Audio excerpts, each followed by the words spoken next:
Bonjour Aude et bonjour à tous. Donc après avoir expliqué dans une précédente vidéo ce qu'est le taux d'usure, aujourd'hui je voulais aborder un autre sujet avec toi Aude et ce sujet c'est le pré-relais. Donc avant d'expliquer pourquoi ce sujet, je le rappelle, Aude est donc conseillère en financement ou courtier en immobilier chez Négocial et je suis donc conseillère en immobilier chez Keller Williams Vision. Donc pourquoi le sujet du pré-relais aujourd'hui? Tout simplement parce que quand j'ai mes clients au téléphone ou en découverte et qu'ils souhaitent acquérir un bien alors qu'ils n'ont pas encore vendu leur bien et qu'on aborde le financement et notamment le pré-relais, j'ai l'impression dans une majorité des cas qu'il y a une malinformation par rapport au pré-relais et aussi parfois même un peu de peur au niveau des clients. Donc aujourd'hui, Aude, est-ce que tu pourrais nous expliquer simplement ce qu'est le pré-relais et à ton avis, pourquoi les clients en ont peur? Alors bonjour à tous et bonjour Camille, merci de m'accueillir encore une fois aujourd'hui. Alors le pré-relais, le fonctionnement c'est très simple, c'est une avance que la banque vous fait sur un bien qui est en vente mais qui n'est pas encore vendu. Ça vous permet de vous positionner sur un futur bien sans avoir encore vendu. Alors selon moi, pourquoi les clients ont peur du pré-relais, c'est parce que à la création du pré-relais dans les années 90, les taux d'intérêt ils étaient supérieurs à 10%, on était à peu près sur 13%. Pour vous donner un exemple concret, sur un montant de prêt de 200 000 euros, 13% d'intérêt, ça génère plus de 2 000 euros d'intérêt mensuel. Oui, c'est une sacrée somme, oui. Donc c'est très très cher si vous ramenez ça à l'année.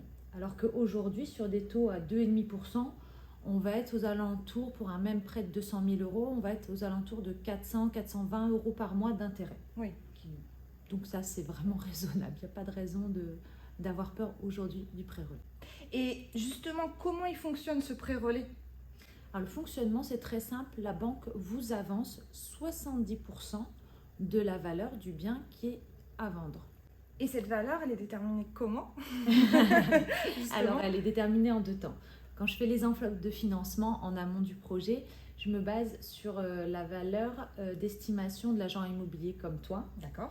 Et au moment où on fait la demande de prêt, on dépose le dossier en banque. La banque mandate un expert en immobilier qui va expertiser et donc sortir le prix, la valeur du bien. Et c'est sur cette expertise que les 70% seront basés. D'accord. Et quelles sont les conditions justement d'obtention de ce pré-relais? Alors très simple, deux conditions. Alors la première, être propriétaire du bien. Oui. En pleine propriété. D'accord. L'usufruit ou la nue propriété, ça suffit pas. Il faut être pleinement propriétaire du bien. Et la deuxième chose à vérifier, c'est est-ce qu'il y a un crédit en cours sur le bien. Et s'il y a un crédit en cours, est-ce qu'il est tout de même possible de faire un pré-relais? Alors, c'est possible, il faudra vérifier le taux d'endettement et on peut même éventuellement racheter le crédit en cours sur le bien objet du pré-relais. Très bien, donc c'est possible. Bien sûr, c'est possible. Et est-ce qu'il y a un risque justement à faire un pré-relais pour le client? Alors, il y a un seul risque pour moi, c'est si le bien objet du relais n'est pas au prix du marché. Si on surestime son bien, on va à la casse, on ne pourra pas vendre son bien et donc on ne pourra pas rembourser le pré-relais. Il est extrêmement important que les propriétaires vendeurs qui vont souscrire le pré-relais mettent leur bien au prix de l'estimation de l'agent immobilier dans un premier temps et si ce n'est pas correspondant au prix de l'expertise de l'expert mandaté par la banque. Et dans ce cas-là, pas de souci. Là, il n'y a pas de risque. Il n'y a pas de risque. Et quelle est la durée maximale justement de ce pré-relais? Alors, la durée dans la plupart des établissements bancaires à la mise en place du prêt, c'est 1 an et c'est renouvelable une fois.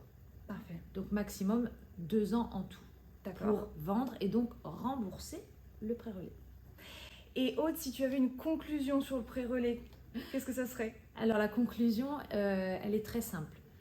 Aujourd'hui, on est dans un marché qui est très tendu, très concurrentiel. Je pense que tu vas pouvoir me le confirmer. Tout à fait. Il y a peu de biens à vendre sur le marché. Donc le pré-relais permet de se positionner tout de suite sur un bien coup de cœur, sans avoir vendu. Et le jour où vous avez à mettre en vente le bien objet du relais, comme il y a peu de biens sur le marché, il va se vendre rapidement. Si et seulement si, encore une fois, j'insiste sur ce point, le bien du marché est au prix du marché, Camille. Merci beaucoup pour ce rappel. Camille a très bien compris. Et donc, finalement, toi, en tant que conseillère, tu l'encourages à faire ce pré-relais? Bien sûr, je l'encourage. Voilà. Je l'encourage si et seulement si on est au prix, encore une fois. Il m'est même arrivé que les clients soient tellement au prix que le temps de monter le dossier, c'est vendu. Donc on annule le pré-relais et on passe en prêt classique. Donc n'ayez pas peur, si vous êtes au prix du marché, le pré-relais c'est un super outil. Vous allez pouvoir vous positionner sur un nouveau bien et vendre rapidement l'appartement ou la maison dont vous êtes déjà propriétaire. D'accord, merci beaucoup Aude pour toutes ces informations.